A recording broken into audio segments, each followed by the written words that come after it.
আমরা চাই অনতিবিলম্বে বাংলাদেশে তাওহীদপন্থী মানুষদের একটা কাফেলা গড়ে উঠুক। এই বিষয়ে আপনার একমত কিনা?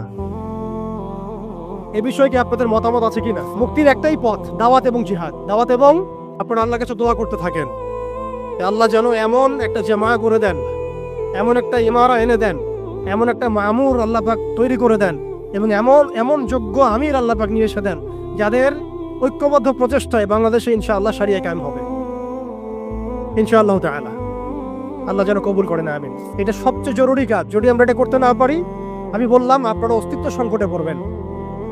ছোট ছোট পরিসরে কাজ করে আপনি নিজের অস্তিত্ব ধরে রাখাটাই ডিফিকাল্ট হয়ে যাবে। শরিয়া কায়েম তো বহু দূরের কথা। আপনি খেয়াল করে দেখেন, তাগুত ঐক্যবদ্ধ হয়েছে, তাদের রুট লেভেল পর্যন্ত কাঠামো আছে, চেইন অফ কমান্ড আছে, ঐক্যবদ্ধ হয়েছে, শাহবাগীরা ঐক্যবদ্ধ হয়েছে, কাদিয়ানীরা ঐক্যবদ্ধ হয়েছে, হিজবুত তাওহীদ একটা আছে না বাইজুদ খান পন্নী, না ভুল বললাম, হ্যাঁ, তারা পর্যন্ত ঐক্যবদ্ধ হয়েছে। আর শিয়ারা ঐক্যবদ্ধ হয়ে যাচ্ছে, মিশনারিরা ঐক্যবদ্ধ হয়ে যাচ্ছে, এনজিওরা ঐক্যবদ্ধ হয়ে যাচ্ছে।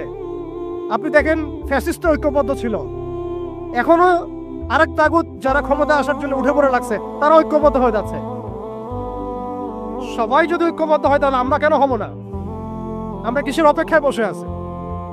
উম্মার পুনরুত্থান যদি আমরা দেখতে চাই, পুনর্জাগরণ দেখতে চাই, এবং এই অঞ্চলে যদি আমরা উম্মাকে সেই বিজয়ী বেশে দেখতে চাই, তাহলে আমাদেরকেই আল্লাহর কালিমার পতাকা তুলে নিতে হবে ইনশাআল্লাহ।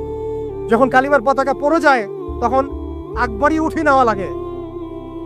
এখন কালিমার পতাকা তো সিলসিলায় সিলসিলায় আমার হাতে কেউ তুলে দেয় নাই, দিচ্ছে না, পড়ে গেছে পতাকা নিচে। আপনি কি করবেন? উঠাতে হবে আমাকে। এখন আল্লাহ পাক সে ওঠানোর মতো হাত আমাদেরকে দান করেন, সেরকম যোগ্য প্ল্যাটফর্ম দান করেন, যোগ্য ইমারা দান করেন, যোগ্য সুরা দান করেন, যোগ্য আমির দান করেন, আমাদেরকেও যোগ্য মামুর হওয়ার তৌফিক দান করেন। আপনারা বিশ্বাস করেন যদি এইভাবে আমরা বেশি না 5 থেকে 10টা বছর কাজ করতে পারি, ইনশাআল্লাহ শরিয়া কায়েম হোক না হোক এমন একটা জেনারেশন আমরা রেখে যাবো ইনশাআল্লাহ বাংলাদেশে, যারা এই জমিনে আল্লাহর দিন কায়েম করেই ছাড়বে ইনশাআল্লাহ। এটা আমি কোনো চাপাবাজি করতেছি না, আর এটা কোনো আবেগের কথা না। জাস্ট আমরা যদি 10টা বছর এভাবে কাজ করতে পারি, একজন শেখ হারুন ইজার, একজন আদনান ভাই, একজন অমুক ভাই, একজন তমুক ভাই, একজন অমুক স্কলার, একজন তমুক স্কলার, তাদের একক খেদমতে যদি এইভাবে জাগরণ হতে পারে, আপনারা একটু চিন্তা করেন, যদি এরকম 100টা মানুষ একসাথে থাকে তাহলে উম্মা কি হইতে পারে? অতএব আপনারা এই উদ্যোগগুলো হাতে নেন, আপনারা পুশ করেন, আপনারা এগুলো আওয়াজ তুলেন। ইনশাআল্লাহ তাআলা আল্লাহ রাব্বুল আলামিন আপনাদের মধ্যে ইখলাস থাকলে আল্লাহ পাক জামায়া এনে দিবেন ইনশাআল্লাহ। আর শেষের দুটো কথা বলে শেষ করছি। এরপরে আমাদের কাজ হবে দুটো। এটা যদি হয়ে যায়, এরপরে কাজ থাকবে খালি দুইটা। এক, সিরাতের আদলে দাওয়াতের কাজ করতে থাকা, সিরাতের আদলে দাওয়াতের কাজ করতে থাকে, এবং অবশ্যই সেই যোগ্যতা অর্জন করা, সেই যোগ্যতা অর্জন করা, পড়াশোনা করা, এগুলো তো আগেই হয়ে গেছে, আগে বলছি আমি। দাওয়াতের মেহনতটা খুবই ব্যাপক করতে হবে।